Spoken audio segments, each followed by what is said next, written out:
Good afternoon, Michelangelo Farmhouse here.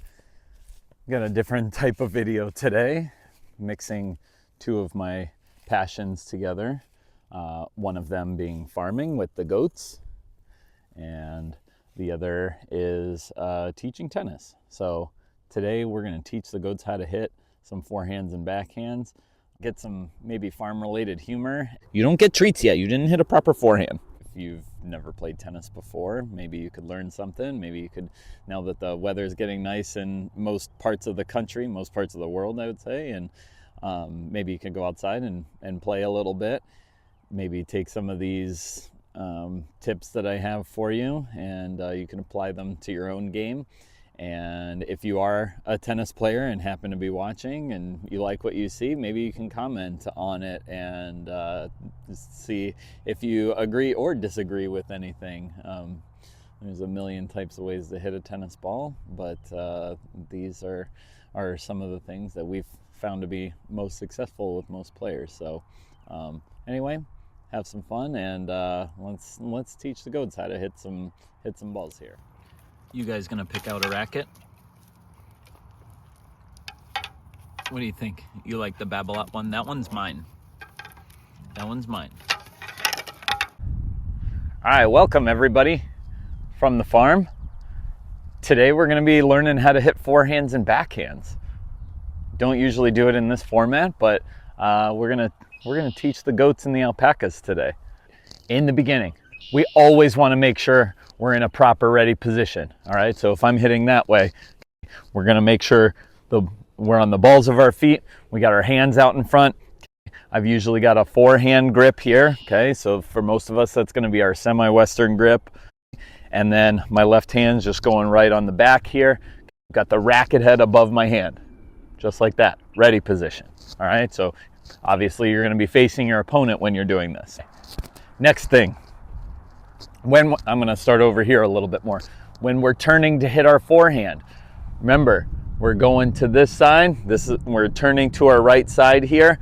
I've got my strings pointed towards, my strings are pointed towards the barn. Okay, your strings will probably be pointed to the side fence or towards the wall. I've got my left hand out here for stability, kind of pivoted, and my weight is on that right foot here. All right, I'm going to move to the ball a couple steps. I'm going to get my adjustment steps here. My weight's again on my back foot. I'm going to step forward with my front foot. Notice my hands are here in front of my body and not way back here. My strings are going to go back and down. All right, it's like I'm petting one of my goats. Let's see if Ellie Mae will let me pet her. Oh, she didn't like me petting her. I bet Oliver will let me. Yeah, see, it's like I'm petting Oliver. So I go down, I pet Oliver just like this. Coming up here again. I'm petting Oliver. My strings go forward. My contact point is going to be right here. I got some goat fuzz on my racket now. Strings are pointed right towards the camera or towards my target, and then I'm going to finish up over my shoulder. My left hand is going to catch that finish, and I've got my back toe pointed into the ground. My weight is solidly on that front foot, and I have done my proper forehand. Both elbows are up, and my right elbow is pointed towards my target. All right, and then I'm going to recover back with that good side shuffle, and then I'm ready to hit my next shot. Oliver, you can't use that racket. I told you, you can't use it. It doesn't have any strings. How do you expect to hit the ball? Oh, you just want more food. Okay. Here you go, Oliver. You use this racket. The brown suits you. Here, pick up your racket. Don't be salty. You don't get treats yet. You didn't hit a proper forehand. Now we're going to move on to the backhand side. Okay, so we've got our ready position. I'm going to start over here this time. This is our two-handed shot. Okay, I've got to make sure that my grip goes from that semi-western grip or my forehand grip over to that continental grip. Okay, so I'm going to use my left hand to help me switch there. So I'm going to turn. I've got my strings pointed towards my pond. You can't see it, but my pond is that way. Okay, a lot of times when we do our shadow swings at the club, usually we're pointed our racket strings towards the parents. Okay, you're going to move over a couple steps this way. Again, you're going to set on that back foot, your left foot, if you're right-handed, of course. You're gonna step forward onto your front foot. For me, that's gonna be my right foot. My racket comes down this way. It's gotta drop below the level of the ball, because I wanna get that good top spin. I'm gonna come up. My contact point is, again, gonna be here, pointed right towards the camera or towards my target. And then I'm gonna, again, finish with both elbows up, my racket head right here on edge over my shoulder. And again, I've got my back toe pointed into the ground. That's my left foot. And I've shifted my weight forward from my back foot to my front foot. There's a weird hole here that I just stepped into.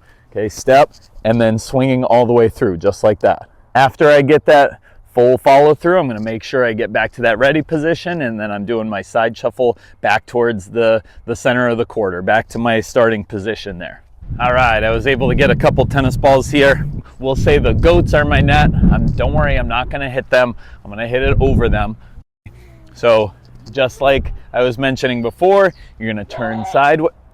I'm gonna turn sideways. My strings are pointed that direction. As the ball comes in, I'm gonna step and I'm gonna hit up on the ball like that. All right?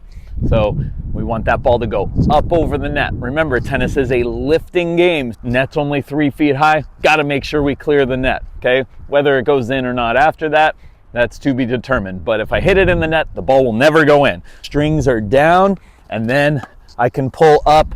As long as my strings are parallel to the net, I can make sure I get some good topspin. All right, hit it over the net, don't hit the goats. Anyway, thanks for watching. Hope you guys learned something. Get out there and practice those shadow swings. If I have to be out here doing it with my goats interrupting me every 5 seconds, then you guys can do it too. Have some fun. Eat your vegetables. Do something nice for your parents too. And in case you guys were wondering, the goats are not good tennis players.